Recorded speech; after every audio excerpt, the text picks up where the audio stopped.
Manx Radio. The Mannin Line with Andy Wint.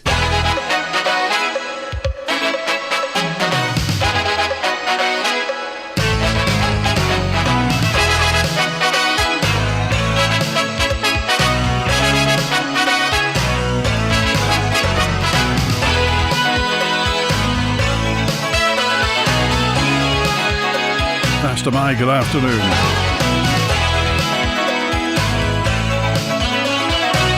Mannin Line's open line today through till 1 o'clock. Call 66 13 68. Text or WhatsApp 166 177. Email studio@manxradio.com. Whatever's on your mind, anything you'd like to bring up, then by all means do get in touch.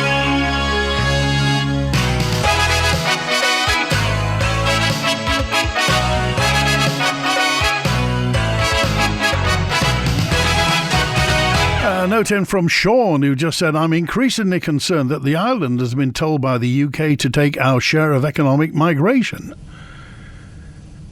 Not heard anything about that, Sean. If you could remember, we're not in the UK, Sean, so it's not something they could suggest, or I don't quite know what you mean by our share of it. Anyway, Sean, you obviously know something that nobody else does, so by all means do get in touch. Stuart said, I'd like to raise a concern about the current situation with the RNLI. As many people know, the RNLI, the Royal National Lifeboat Institution, has its roots in the Isle of Man through Sir William Hillary, who founded the organisation in Douglas in 1824. Given that history, I think it's deeply disappointing that Douglas RNLI is currently out of service. The Isle of Man has a proud maritime heritage, and our lifeboat service is essential for the safety of local people, fishermen and visitors alike. I hope this issue can be highlighted and that those responsible will do everything possible to restore the Douglas lifeboat service as soon as possible. It will be a fitting tribute to Sir William Hillary and the legacy that he left to the Isle of Man. Well, obviously the RNLI, the lifeboat station, the shed, if you like, is in a very sorry state at the moment. So, well, quite what's going to happen, we don't know. Regarding the boats, a note from Sue who just said, we've had a family bereavement recently, which means travelling across for the service. We have a dog which we normally book into the cabin, but due to the ferry change and the unreliability of the ferries, means we aren't happy putting the dog in kennels, as the sailings could be delayed or cancelled. Therefore, extending the kennel stay, one of us is staying on the island to look after the dog. Isn't a happy situation to be in. We need reliable ferries. Or we could build a bridge. Be a long bridge, wouldn't it? A note in from John, who just said, it's time the steam packet management is open and transparent and tell us what is wrong with the Manxman and what the timescale is for remedial works. The rumour mill is in overdrive with allegations that the defects are significant and the timescale could be months, says John. So John said, come on, steam packet, it's time to respond. The sailings today, of course, there is no Manxman. She's in Camel Laird getting repaired. We don't quite know what it is, whether it's that thumping vibration at the back end, whether it's the prop shaft. We don't quite know what it is. We don't know whether there's somebody coming over from South Korea or they're sending for a part. Normally the parts come from Belgium, don't they? That's what they always say. But anyway, we'll find out as soon as possible. As soon as we know, you'll know.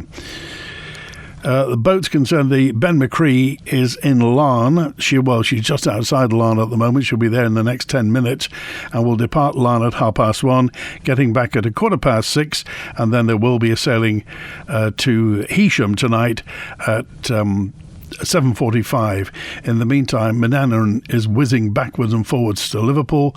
She got into Liverpool at 9:20 this morning, left Liverpool at 11:06, and will be in at about 1:50 this afternoon, and then out at 3:00 to Liverpool, and then obviously back this evening. But the situation is that MV Manxman is in Camel Laird on the Wirral being mended.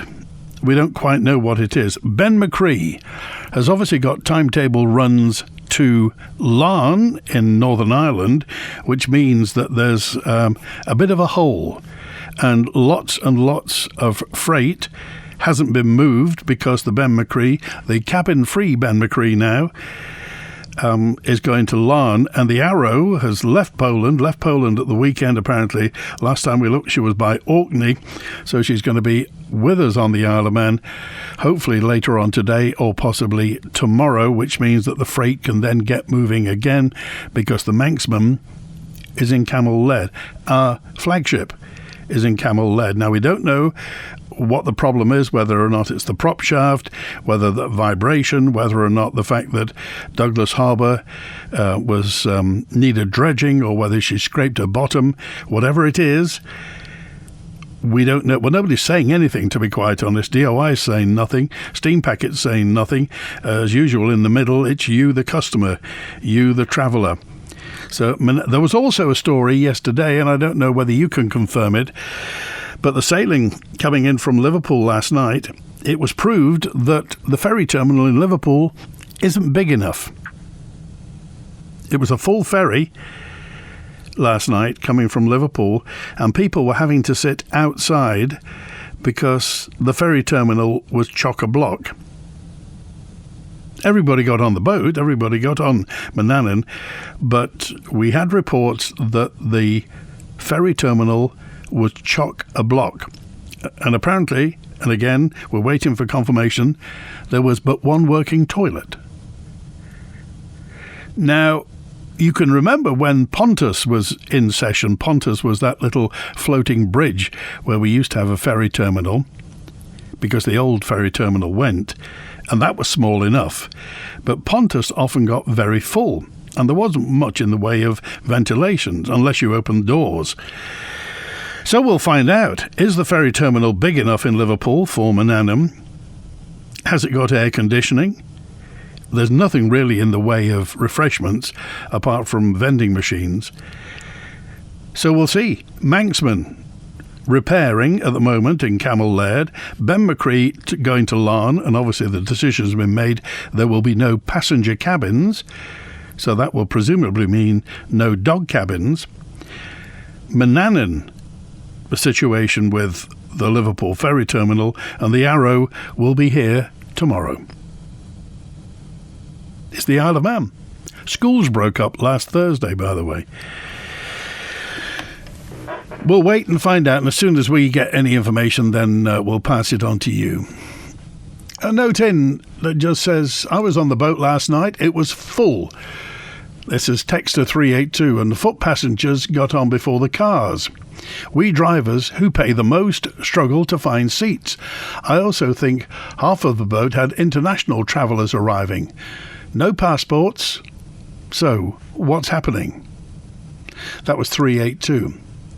On the Isle of Man Harbour's Facebook page, it's saying the Manxman is out for 10 weeks. Is that true? That's 223. Is it right that the Manxman had shellfish and seaweed inside of the hull when inspected in dry dock? Won't be back in service until the end of September, and the parts needed couldn't be identified. Well, we'll ask the steam packet. I'll pass that on to our newsroom, but we don't know. There's little meaningful information about wind farms. The MUA chairman has now made remarks about a new interconnector. This is G on 313. Again, there's no forecast of future energy prices. We know the government will support the welfare state, but their silence indicates others will face a bleak future meeting their bills, says G. Well, any thoughts on that? Text, email, call and WhatsApp. Eddie's on now with us. Hi, Eddie. Hi, you all right, mate? Very well. Did you have a good weekend? I had a wonderful weekend, thank you. Good. Absolutely brilliant. Yep. Peel is a lively spot, it's great. Okay. I just want to comment on comments made by Allison. He's actually not standing for election, is he? No, he's not. No, but he was talking about circling the Isle of Man with wind farms. Well, exactly, yeah. Now, what really gets me is why, if he's not standing, why is he making more comments? Quite a few people have said to me, has he got an added interest in it? Well, he's still all the time, he's still an MHK. They don't. Keys gets dissolved 2 weeks this Thursday, the 13th of August. So he's still an MHK. He's still getting paid. Yeah, but I mean, why make comments if you're not going to stand for anything now? It's his very last job was done last week. You know, comments made now in the public are not the same as made in Parliament, are they? And then you've got Alf saying it's a complete fantasy having these wind turbines. So we've got Alf saying one thing and him saying another. And then also, I'd like to point out, I was listening to, is it Barbara? What's her name? The MHK? Barbara? Claire Barber. Is it? Claire Barber, yeah. She was bragging about the work that they've done on the peat, looking after the peat bogs in the north of the island, the trees at Salty Will and everything. And yet, on the other hand, down the south of the island, she wants to dig up 250,000 tonnes of peat and put concrete in its place and cut down a whole forest.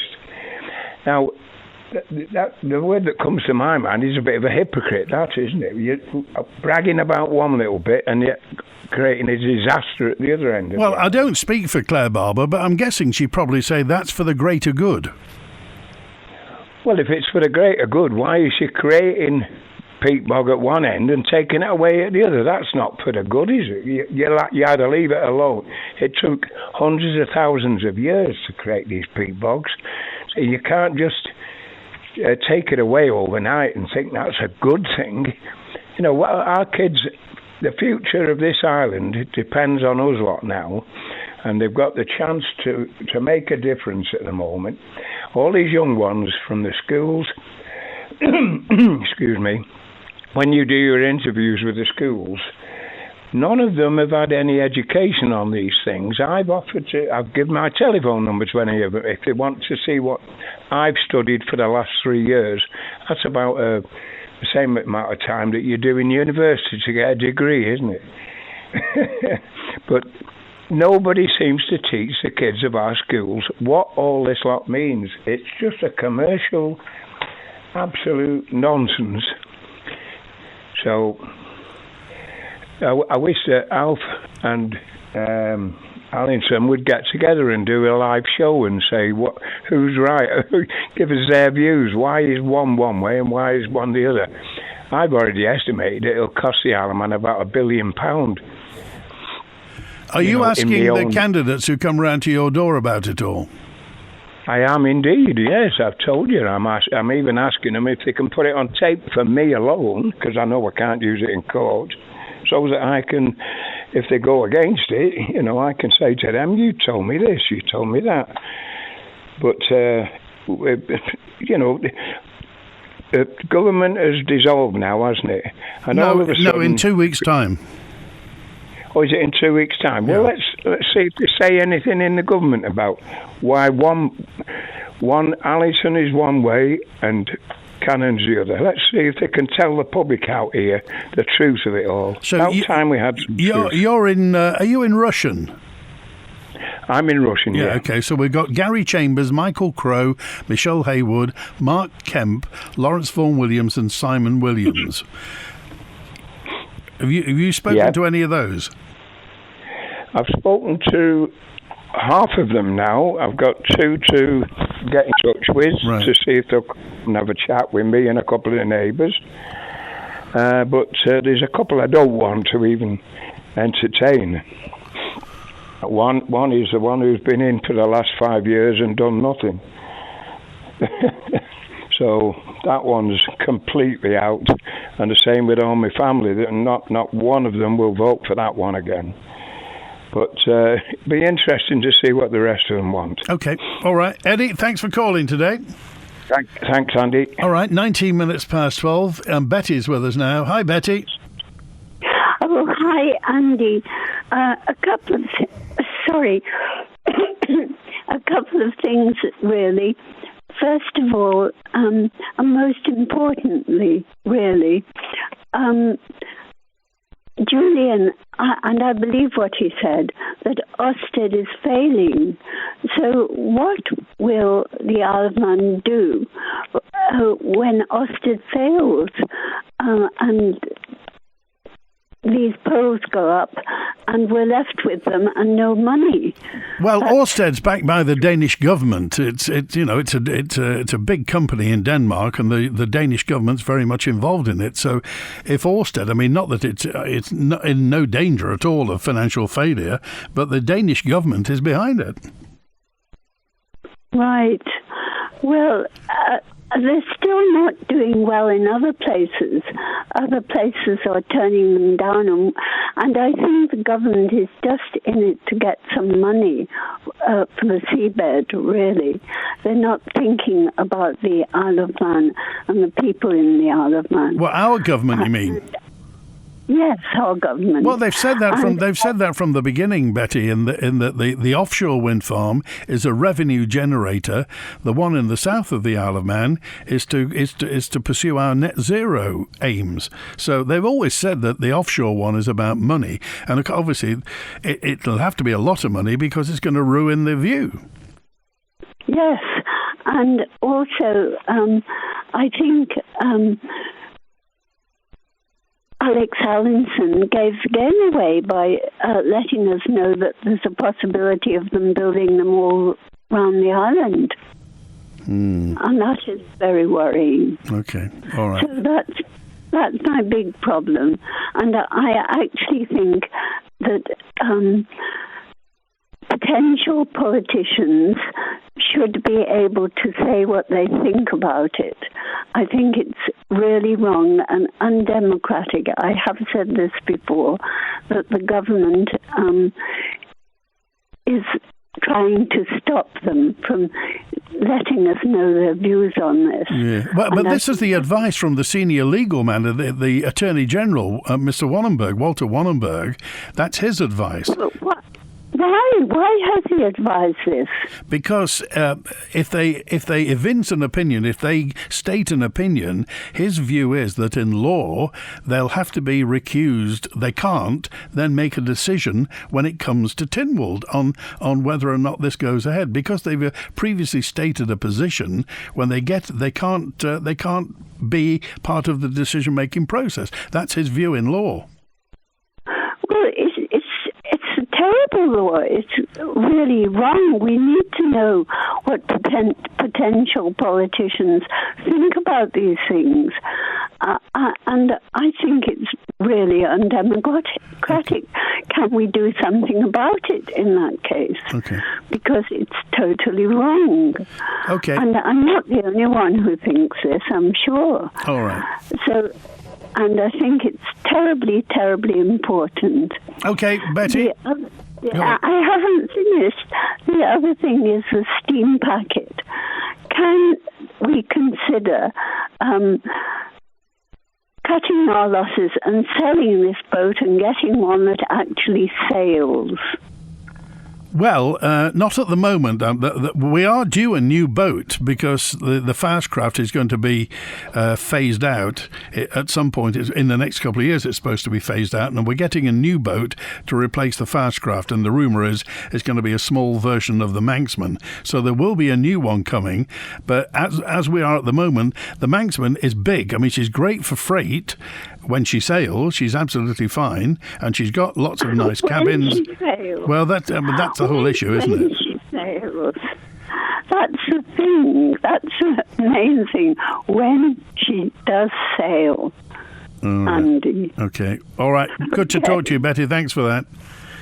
Okay, bye. 24 minutes past 10. Just if you like, to pause now. Pause for 10 seconds or so.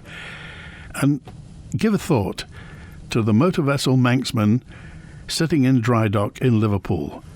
Something somewhere is not quite right. What, we don't know, but let's hope she gets back to full marine health soon. Alex Allison, former Treasury Minister, Ramsey MHK, suggested that Moor Mannin offshore wind farm, that's the one off the east coast, could be the first of many around the island. There was almost instant backlash.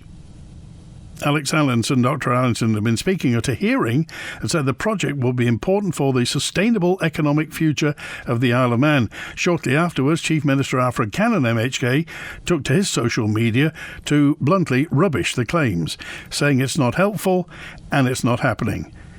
Here's Dr. Allison. I don't think they were. I think, obviously, you've covered some of the restrictions put on ministers or members who may end up having to be deciders of this eventual recommendation that comes from the independent panel.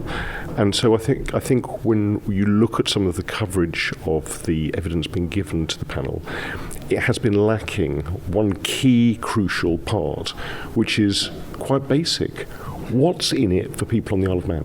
What are they going to get from a wind farm? And actually, that was one of the comments made by the panel chair, that they wanted more information from government, what the benefits would be for those people who are disadvantaged by having their view of the Irish Sea ruined, perhaps, by large windmills.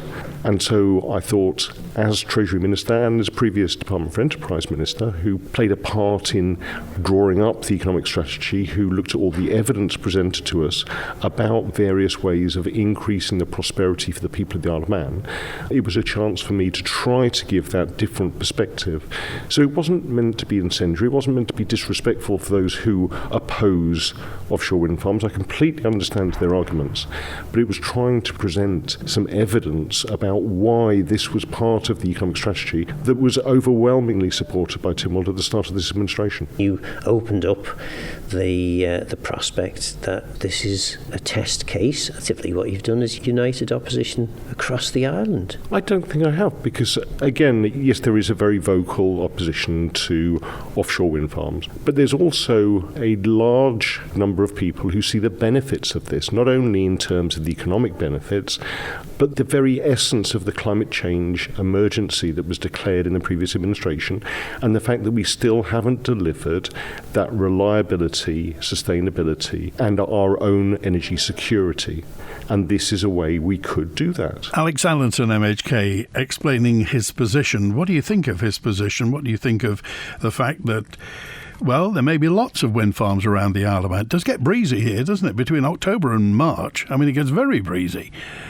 So do you think this will be useful? His point also, the fact that we haven't been told, and presumably now they haven't been told, what we're getting out of this.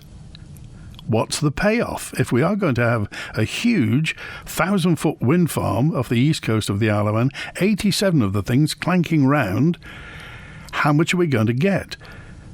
How much will it affect our lives in the future? Will it take us to the land of milk and honey? Or otherwise? Simply income protection from Kestrel Insurance. A choice of benefits. Simple underwriting and peace of mind with a regular income for up to 2 years if you're unable to work due to illness or injury. Kestrel Insurance is registered with the Isle of Man Financial Services Authority. 1986. At Manx Glass and Glazing, we're celebrating our 40th anniversary. That's right. Manx Glass and Glazing have been delivering quality and stylish aluminium and UPVC windows and doors to the island since 1986. And we've spent 4 decades committed to developing our community, including investing in future generations through our apprenticeship scheme. Visit our showroom on Snugborough Trading Estate and see why we've been helping the island for 40 years. Trust Manx Glass and Glazing. Quality and style since 1986. Ramsey Care Products is now opened in St Paul's Square, Ramsey. An Aladdin's cave of stock including mobility scooters, rise recliners, household aids and more. Call 627 177 to find out more. Ramsey Care Products. Affordable mobility solutions for you. Manx Mobility in Onken have it all. Daily living aids, wide-fitting shoes, rise recliners, beds and scooters, including lightweight and airline-approved models. Call in and see how our expert team can make your life easier. Manx Mobility at the top of Summer Hill. Visit Ramsey Art Gallery for a fabulous range of top brand watches and stunning gold and silver jewellery, gifts for all occasions, and of course our gallery of prints and original artworks. Find all this and more at Ramsey Art Gallery, Jewellers and Engravers, opposite the RNLI shop. Dig it, lift it, dump it, load it. When you need to just get on and do it, Gun JCB it. Based in Spring Valley Trading Estate, they're the experts in JCB machinery sales, parts and servicing. JCB have been on the island since 1960, so their local experience and knowledge will help find the ideal equipment for your project. Just call 664 866 and ask for Matt for machine sales and Dave for parts and servicing. Gun JCB. Just do it. The 2026 Commonwealth Games are underway in Glasgow, and Manx Radio is bringing you all the action from the Scottish city. We'll be bringing you daily coverage of Team Isle of Man's mission to shine on the global stage. Each day, we'll be bringing you our daily live Commonwealth Games blog on the Manx Radio website, giving you minute-by-minute updates on our Manx competitors, as well as news, interviews and more via the Manx Radio Sport Facebook page. So if you're following Team Isle of Man in Glasgow, make sure to check out all the latest at manxradio.com and follow Manx Radio and Manx Radio Sport on social media. The Mannin Line with Andy Wint. Pastor Mike, 12:30. The Liverpool terminal, not enough room for passengers yesterday, says 223. People were queuing for ages for the toilet. I was told there was only one. There were two. One ladies' toilet, one gents' toilet, and no urinals in the men's, which means only one person at a time could use any of the toilets. Well, if that's true, that's patently unusable, isn't it? That's just not fit for... If there are only two toilets in this, and the darn thing was full, and people... Thank the Lord, it was half a decent evening last night, and it wasn't raining or windy.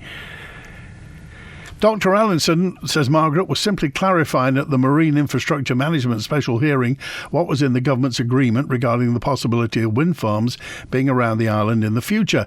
Chief Minister Alf Cannon was part of the 2014 agreement to look at renting out our seabed, and subsequently the agreement with Ørsted. He's backtracking because he knows if his Ayr and Michael constituents think in the future they'll be surrounded by offshore wind farms around their coast. Thank you, Margaret. And Juan's on now. Hi, Juan. Hi, Andy. I thought I'd have seen you judging the heifers at the weekend. Were you not at the agricultural show? I didn't get my invitation, actually, to Ørsted. How was it? You didn't? Oh, well, absolutely great show, well organised. Guys did well with the organisation. A lot of people there, very, very popular. Noel Edmonds was there, of course, and Neil McCoy Ward, all walking around together. Some money there between them two, I reckon. And the governor was there, but I kind of failed to see the DEFA minister. I don't know whether the farming community's seen her there, but I didn't see Claire walking around. Was there a DEFA? Was there a DEFA tent there? Was there a DEFA marquee? There was a DEFA presence there. Yes, there was. Just thought the minister, it's not the first time that her absence has been noted, but I might be wrong on that, but I didn't see her walking around. But no, a good show, Andy. Very well supported, and again,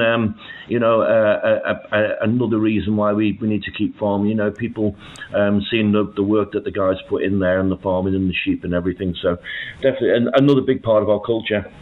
A few things just picking up on there on the week. I noticed last week Teresa Cope has landed herself a head of health in Guernsey. Temporary fill-in. She's kind of filling as chief exec in the Guernsey Health. Very, very appropriate, that one, wasn't it? And Eddie was on before when he was talking about the clarity from what's happening with statements from Alex Allison, etc. And it bears me back to the programme I think a couple of years ago when we were on here when we courtesed John Curtis. We picked up on his website with wind turbines down through the middle of the island, which of course was denied. But there was a picture on his website about that. So, again, that brings into mind at this stage of the game what actual truths we're getting told about these wind turbines.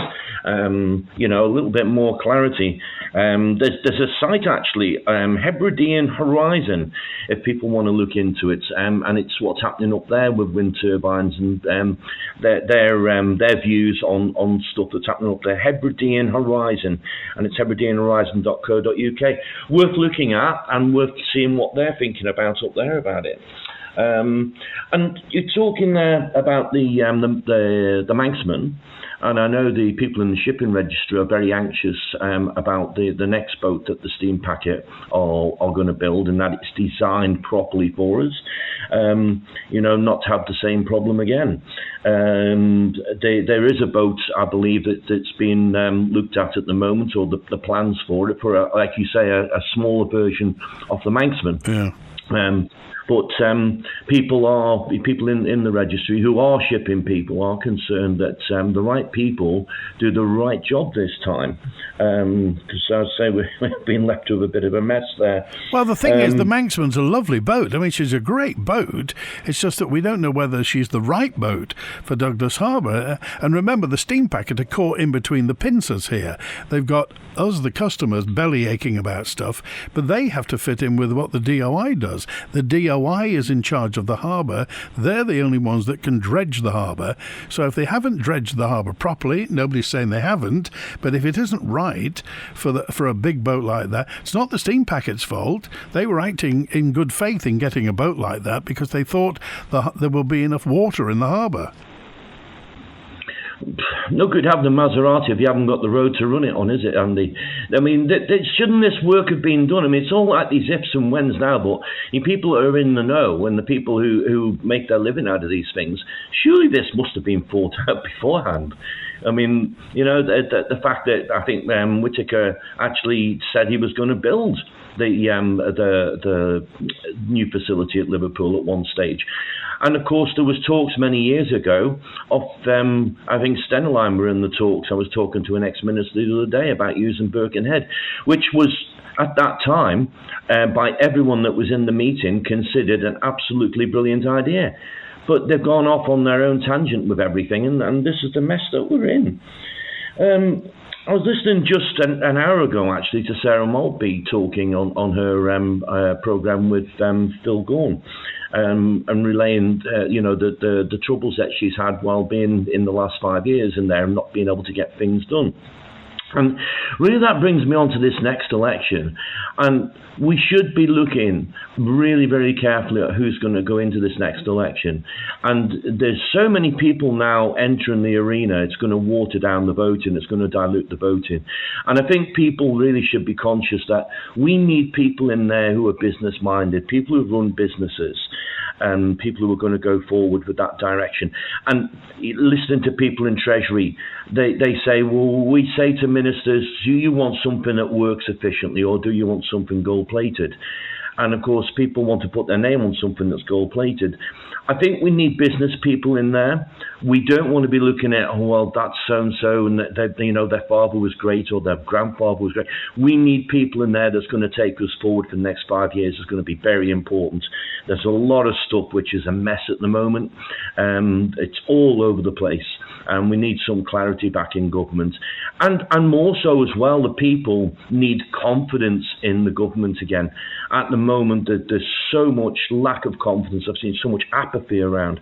We need a group of politicians that can work with Treasury and that can hold CEOs to account. People who say, I'm not going to sign this off until I understand what it means. And I think that's the only way we can go forward in the next 5 years. So a lot to go at there, Andy. I'll leave it at that for today. I've got loads more on the list. Okay. Thanks, Julian. Thanks for that. 22 minutes before one. A note in from Charlie, who just said, quite simply, any fool can spend money, but it takes a wise man or woman to make money. Oh, by the way, Julian mentioned Sarah Maltby, who's standing in Douglas South. Also currently standing in Douglas South, Claire Christian and Livia Lenarduzzi. Let's get to, I think it's Bonzo with us now. Hi, Bonzo. Hello there. Yes, in the usual thing of, oh dear, somebody has mentioned something just now which I need to comment on rather than what I said I was going to comment on when I phoned in the switchboard. But that's live radio for you, isn't it? Juan talking about people in Treasury not knowing about business. Well, there is one person in Treasury who knows all about business. His name's Gary Curry. Yes, he's a member of the Legislative Council, but he's a departmental member of the Treasury, and he has a history in business, 50 years or more. And he has done some pretty big-ticket things in America. His stuff is IT.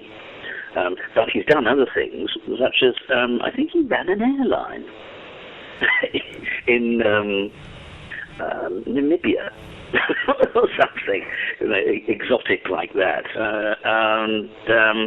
No, but he does have a very long and very successful history in business. So, I think Ewan can rest assured that there is somebody in Treasury who does know what they're doing. Okay. As a political member. Yeah. Very quickly on the boat. Yes, I seem to remember all this with the Ben McCree, and then even earlier with the Mona's Queen. Oh, now, crikey, yes. Yeah, I mean, we moved across as a family on the Mona's Queen. And, well, you put your cup of tea on the table and it would go for a walk in 5 minutes. So 6 minutes, it'd be off the table. The vibration was terrible. I'm not quite sure what the solution was, but I think it sounds like, again, a thrust block problem. You know, a thrust block, it's the thing that holds the prop shaft. Yeah. Yeah, and obviously if things go a bit awry and things, don't have to be out very, very much for it to set up vibrations and resonances, and of course the thrust block has to be, really solidly welded, etc., bolted with ruddy great bolts to the actual structure of the ship. And so, obviously it then transmits that vibration around the ship and stuff, and that can shake other bits of stuff as well. So it might be that. It's not an uncommon problem with new ships, and also with sort of first of type ships. But so the thing is that vibration around the stern has been there almost since we got her, though. So, I mean, surely this is not a new problem. Well, no, it's not a new problem. It's a design fault. But that's the kind of thing that you do get with a first of type, because the Manannan is it's a custom build. Because and as we were saying about various issues with the boat, with getting the boat into harbour and such. Well, the spec for the Manannan, the Manxman, was that it had to be the biggest boat that you could get into the harbour as it's currently configured. And that's why when you see it turning, of course, you can just about get a cigarette's paper width in between it and the various parts of the harbour structure. And that's why the manoeuvring thrusters are so important. But now that you have very, very, very accurate GPS and stuff like that, you can turn your very, very big boat in the diameter of a sixpence. And that's what it was built for. Right. But that also means that the harbour has to be in perfect condition for it to do it. Yeah.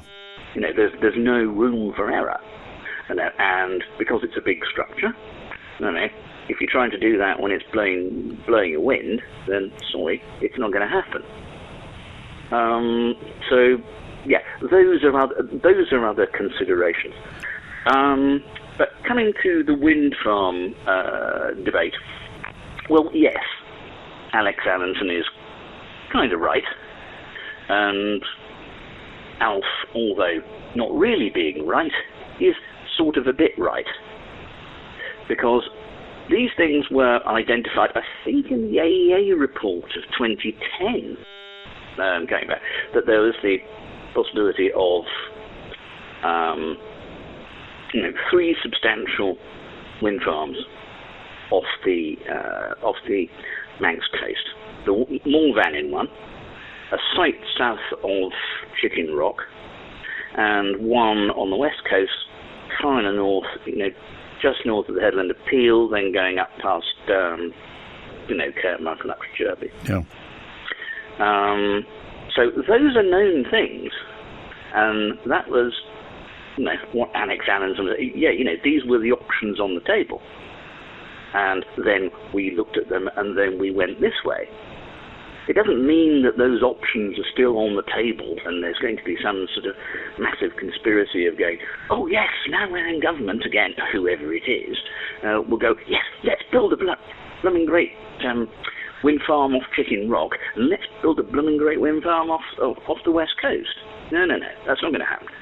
But The thing is, of course, that other people are building wind farms off the west coast, around the southwest of the island and the southeast of the island.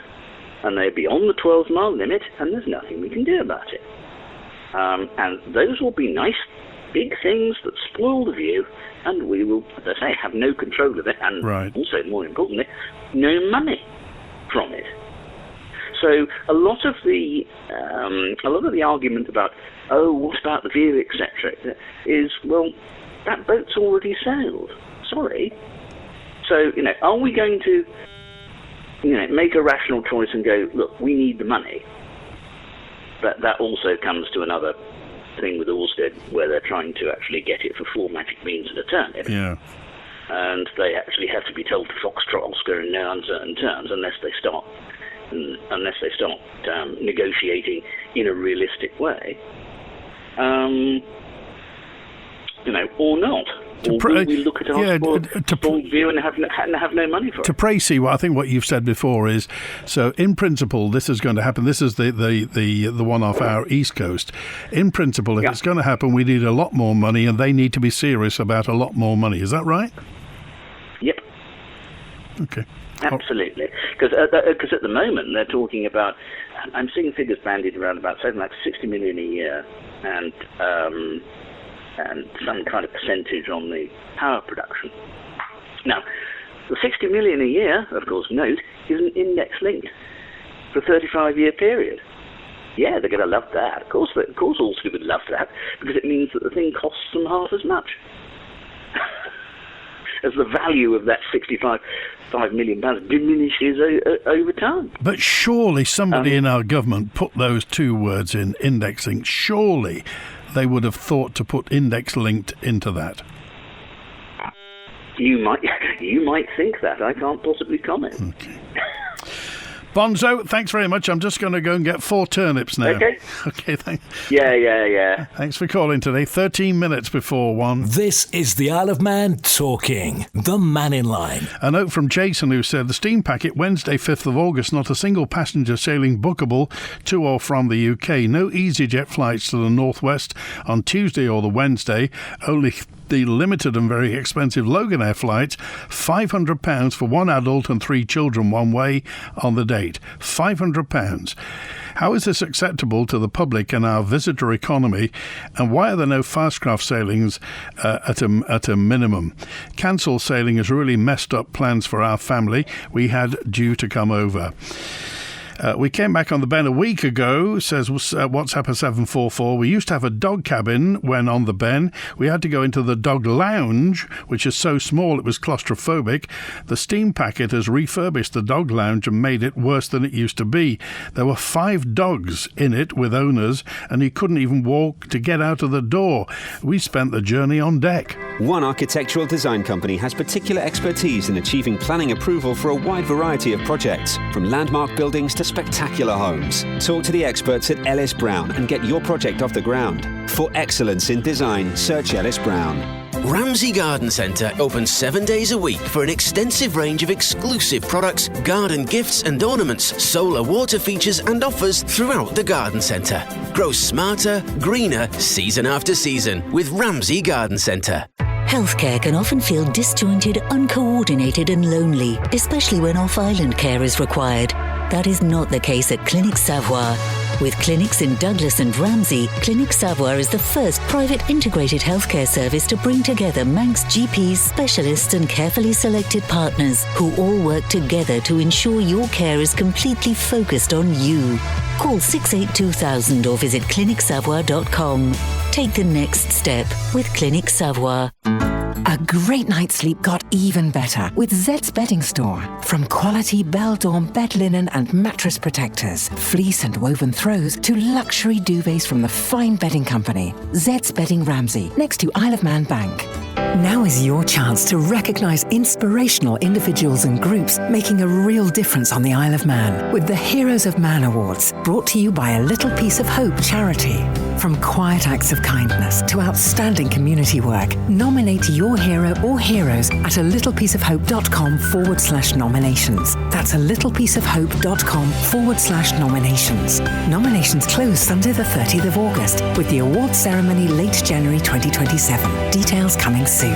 This advert has been kindly supported by Cayman National Bank in the Isle of Man, rewarding relationships built on trust, and your nation's station, Manx Radio. The Mannin Line with Andy Wint. Really, says 220, the ferry terminal at Liverpool isn't big enough, 80 million and counting, and it's not fit for purpose. You couldn't make it up, says 220. We don't need to, it's real.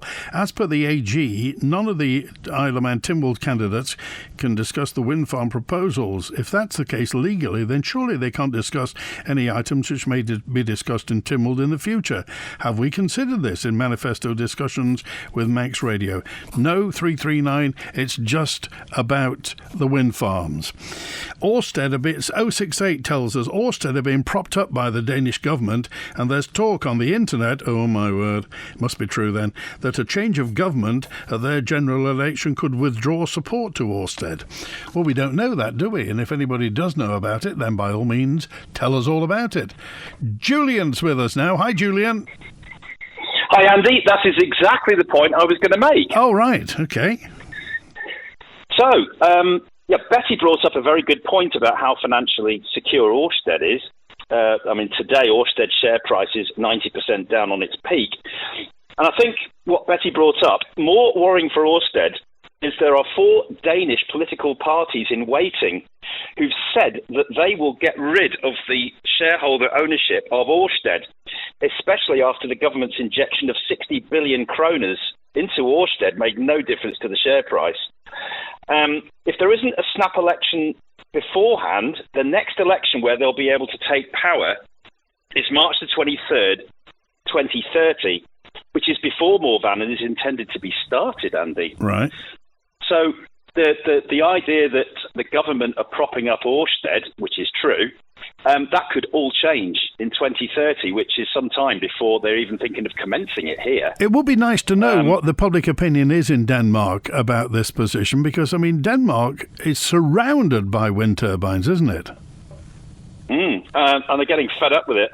Mette Frederiksen's the Prime Minister, and they've got a minority coalition government of 4 parties there, and they had to do that because of this. One of these big talking points, the other one was immigration, and a lot of the pundits are thinking that you've got there's 4 other ones in waiting, known as the Blue Bloc without a K on it parties.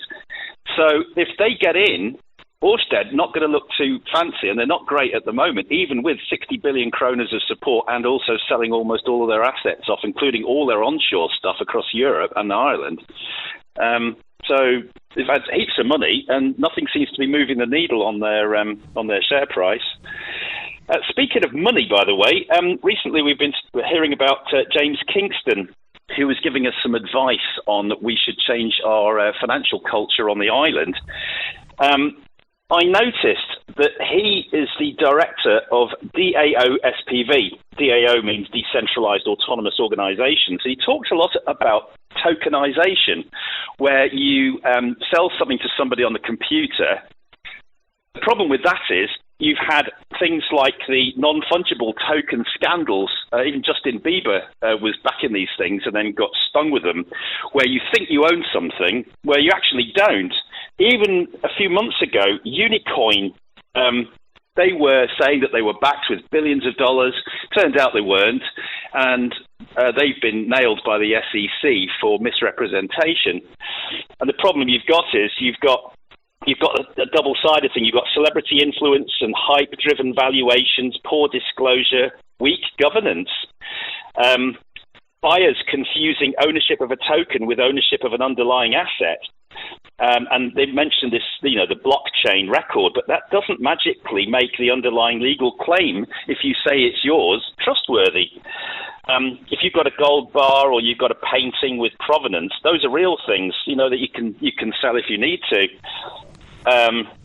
But, this problem is all the token does is it proves that something moved from, say, A to B, whoever that might be, but you can't actually prove the existence of any assets.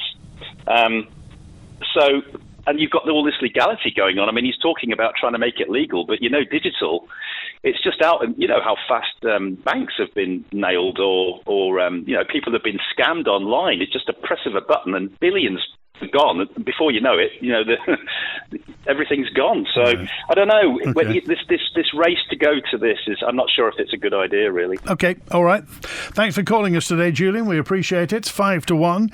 That's it for Mannin Line today. Remember, this coming Wednesday, the Chief Constable will be on. Last week, we were live at the prison, and he is mainly responsible for filling the prison because he did a very good job. Russ Foster is on this coming Wednesday, and if you want to get a question in or a comment in beforehand, easy as pie, call the answer phone on 682-631, or you can email manninline@manxradio.com. Russ Foster's been in office since April 2023, just 3 and a bit years, and my word, they've certainly been at it. Detection rates have improved, reported crimes fallen, and the prison has never been fuller. But if there's anything else you want to talk about on the Isle of Man with the Chief Constable, he's on Wednesday.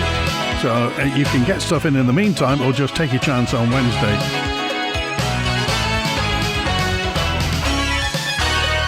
Lots more comment about the boat.